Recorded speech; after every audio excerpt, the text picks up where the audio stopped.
Assalamualaikum warahmatullahi wabarakatuh. Alhamdulillahirabbil alamin. Allahumma sholli ala sayyidina Muhammad wa ala ali sayyidina Muhammad. Pertama-tama marilah kita panjatkan puji syukur kehadirat Allah Subhanahu wa taala yang mana telah memberikan rahmat serta hidayahnya kepada kita semua sehingga kita dapat berjumpa kembali. Oke, langsung saja di sini saya akan menerangkan sedikit terkait capres. Siapakah calon presiden di tahun 2024? Nah, Pilpres sudah berlangsung dan berdasarkan proses hitungan cepat telah terpilih pemenangnya yaitu paslon nomor urut 2, yaitu pasangan Prabowo dan Gibran. Sedangkan paslon Capres 1 dan 3 suaranya belum mampu mengejar perolehan suara nomor urut 2. Di mana setelah selesai pencoblosan ini segala hal yang bisa terjadi, diantaranya kemungkinan berkoalisi, proses menjadi oposisi, bahkan proses penggugatan dugaan kecurangan dan pelanggaran pemilu di Mahkamah Konstitusi. Saya selaku pendukung Pilpres nomor urut 3 yaitu Ganjar Mahfud, apa pandangan saya atas hasil quickcount yang dimenangkan oleh Prabowo Gibran? Saya menerimanya karena apa? Karena mungkin masyarakat Indonesia itu kebanyakan memilih suara dari paslon nomor 02 yaitu Prabowo dan Gibran. Masyarakat Indonesia itu melihat dari segi kepemimpinannya itu berada di pihak Prabowo dan Gibran, dan segi kecerdasannya juga berada di Prabowo dan Gibran. Banyak juga pejabat-pejabat termasuk Presiden Joko Widodo juga di situ memilih Prabowo dan Gibran. Nah, di situ mungkin banyak lagi kelebihan-kelebihan yang dimiliki oleh Prabowo dan Gibran. Karena mungkin Prabowo dan Gibran itu pantas menjadi pemimpin di Indonesia sebagai presiden dan wakil presiden. Bukan berarti Ganjar Mahfud serta Anies dan Muhaimin itu tidak pantas menjadi presiden, dan bukan berarti paslon nomor urut 1 dan paslon nomor urut 3 itu tidak cerdas, tapi mereka lebih cerdas. Karena apa? Karena kita lihat sendirilah waktu perdebatan mereka di acara debat Pilpres yang ke-1 sampai terakhir.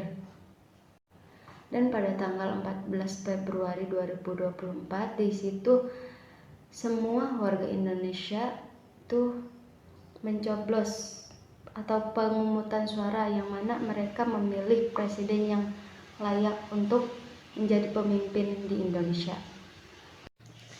Setelah itu pemilu telah selesai dan kita tinggal nunggu hasil akhirnya, di mana kita tidak boleh lelah mencintai Indonesia. Perjuangan membangun demokrasi dan keadilan harus kita lanjutkan. Memperjuangkan demokrasi dan keadilan tanpa kenal lelah adalah beyond collection yang tidak dibatasi oleh pemilu yang periodik. Profesor Mahfud MD menegaskan bahwa saat ini pihaknya tengah menyiapkan langkah dalam report hasil pemilu, di mana berdasarkan hasil realcon dan quickcount bahwa pasangan nomor urut 2 Prabowo Subianto dan juga Gibran Rakabuming unggul. Selain itu, Mahfud juga membantah seandainya perbedaan sikap dianggap bertentangan dengan calon presiden nomor urut 3, yakni Ganjar Pranowo. Pak Ganjar ini sebelumnya menyebut bahwa ada anomali dalam hasil pemilu 2024. Sementara itu, Mahfud MD mengatakan bahwa dirinya akan terus berjuang untuk demokrasi. Memang pemungutan suara itu telah selesai dan dimenangkan oleh pasangan paslon nomor urut 2 yaitu Prabowo dan Gibran. Namun tahapan pemilu sebagai mekanisme hukum tata negara masih jauh dari selesai dan akan ada langkah hukum maupun langkah politik dan persiapan yang mengklarifikasi pemungutan suara. Selain itu, Mahfud membantah seandainya perbedaan sikap dianggap bertentangan dengan calon presiden nomor urut 3, yakni Ganjar Pranowo.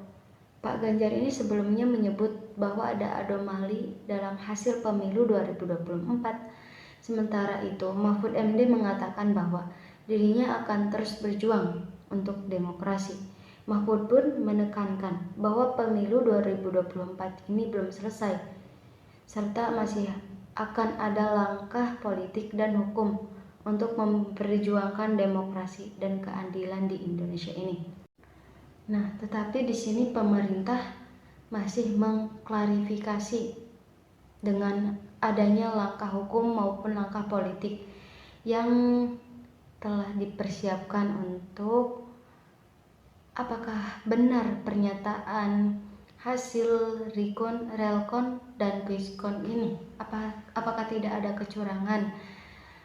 Sampai sekarang juga belum real adanya bukti bahwa adanya kemenangan di paslon nomor 2 dan sedang ada tindakan pemerintah. Oke, mungkin langsung saja ke akhir atau kesimpulannya. Memang kalau dilihat dari segi relkon dan quiskon itu dimenangkan oleh Prabowo Gibran.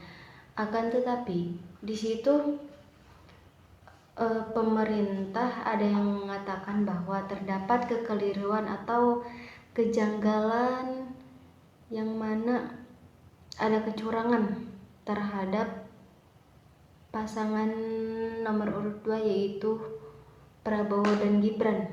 Nah, itu permasalahan itu sedang diklarifikasi oleh Mahkamah Konstitusi. Saya selaku pendukung nomor urut 3 yaitu Ganjar dan Mahfud, terus terang saya memilih Ganjar Mahfud. Karena apa? Karena sesuai hati nurani saya.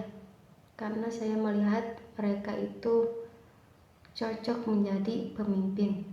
Akan tetapi memang sudah pemenangnya Prabowo dan Gibran, ya saya terima. Karena apa? Mungkin warga Indonesia lebih condong terhadap paslon nomor urut 2. Karena apa juga? Karena Mahfud dan Ganjar juga sudah terus terang berkenan untuk hasil relkon itu yang dimenangkan oleh Prabowo Gibran. Kesimpulannya yaitu bahwa presiden yang manakah yang terpilih di Indonesia itu menjadi tanggung jawab kita. Kita harus tetap cinta tanah air Indonesia dan kita tidak boleh lelah mencintai Indonesia. Perjuangan membangun demokrasi dan keadilan harus kita lanjutkan. Perjuangan demokrasi dan keadilan tanpa kenal lelah. Oke, mungkin itu saja yang dapat saya sampaikan. Sedikit kurang lebihnya saya mohon maaf. Saya akhiri. Wallahul muwaffiq ila aqwamit thoriq. Wassalamualaikum warahmatullahi wabarakatuh.